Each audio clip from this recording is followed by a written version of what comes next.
Hello aspirants, welcome to Veranda IAS YouTube channel. From February 1 onwards, you will be reading topics related to Union Budget. So before that, Veranda IAS came up with a video explaining 10 basic terms to learn before you go through Union Budget. Let us enter the video. Union Budget. Since 2017, the Union Finance Minister presents the Union Budget in the Parliament on February 1. Who was the finance minister during 2017 was Arun Jaitley. But earlier to 2017, it was 28 February the budget was presented. Let us learn about budget. The word budget is not mentioned in our constitution. That's why the word budget is nowhere mentioned in our Indian constitution. Instead, it is mentioned as annual financial statement. The Article 112 Clause 1 of our Indian Constitution says the President shall, in respect of every financial year, cause to be laid before both the Houses of Parliament, that is both the Lok Sabha and Rajya Sabha, a statement of estimated receipts and expenditure of the Government of India for that year. This year is 2024 to 25, right?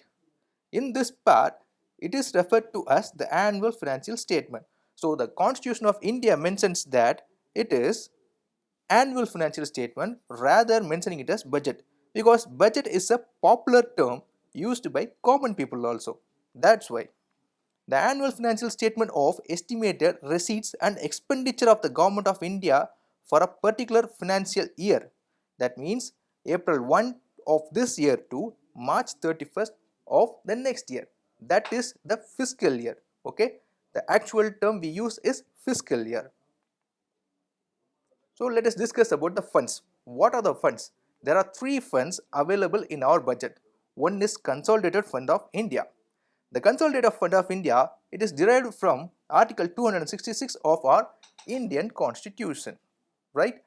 It consists of revenues, loans raised by our Government of India, and recoveries of loans granted by the government. So government might be granting some amount to other state governments, and how they recovered that loan amount, it is also mentioned in Consolidated Fund of India. So this amount can be drawn with the authorization from the Parliament. So without the permission of Parliament, that means authorization, you cannot withdraw any amount, any single penny from this Consolidated Fund of India. The next is Contingency Fund of India. The Contingency Fund of India is mentioned in Article 267 Clause 2 of Indian Constitution. The primary purpose of the Contingency Fund of India to provide immediate financial assistance to the government. Examples such as natural disaster may occur. During that period, the government has to provide some immediate financial assistance. That's why this fund is present.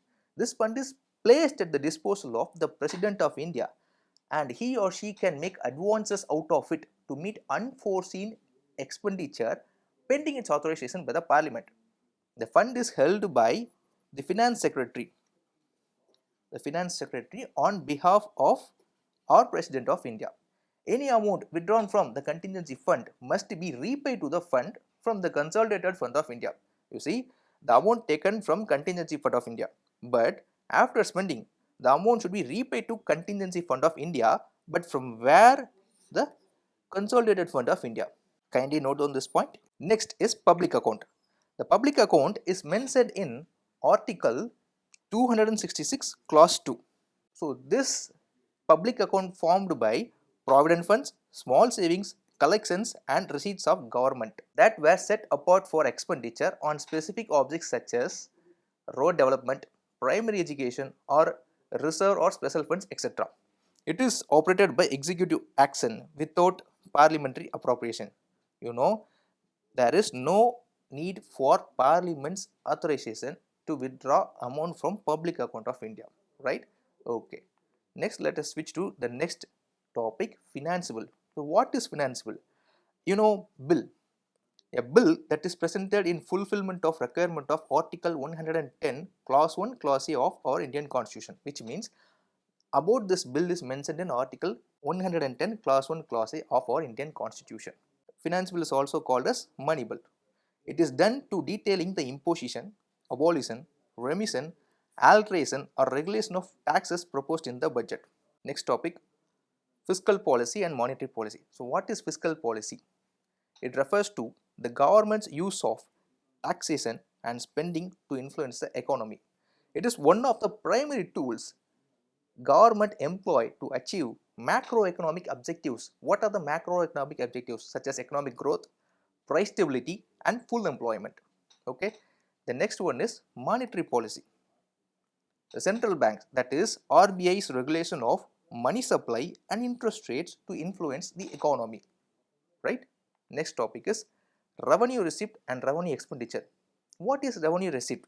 It includes the current income from all sources for the government of India. It neither create liabilities. Liabilities means responsibilities. That is, if a government is getting money or borrowing money from some other banks or foreign currencies, so it has to pay back. It has to pay back, right? So it won't create liabilities, and also it won't create any assets. For example, tax revenue and non-tax revenue. Next is revenue expenditure. What is revenue expenditure? Expenditure, or simply saying spending. Spending that neither creates assets or reduces any liability. Example, payment of salaries, subsidies, free education, health services. For example, the government is paying salaries to its employees, and also it is providing subsidies to MSMEs, agricultural farmers, that is agriculturists, and also providing free education and also providing free health services. For providing these services, government has to spend some amount of money. Okay, what they are doing? Spending. That's why it is known as revenue expenditure. Next one is capital receipt or capital expenditure. The capital receipt, it includes the receipts that create liability or cause a reduction in asset of the government. For example, recovery of loans, borrowing, disinvestment, etc. So recovery of loans means it is creating some kind of liability, and also disinvestment. Disinvestment means it leads to reduction in assets of the government of India. Okay, yes. Next, capital expenditure. It is the expenditure, or simply saying spending, that creates assets or reduce its liabilities.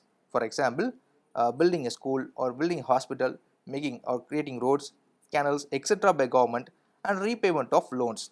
The repayment of loans reduces government's liabilities, and the building of schools, hospitals, roads, canals, etc.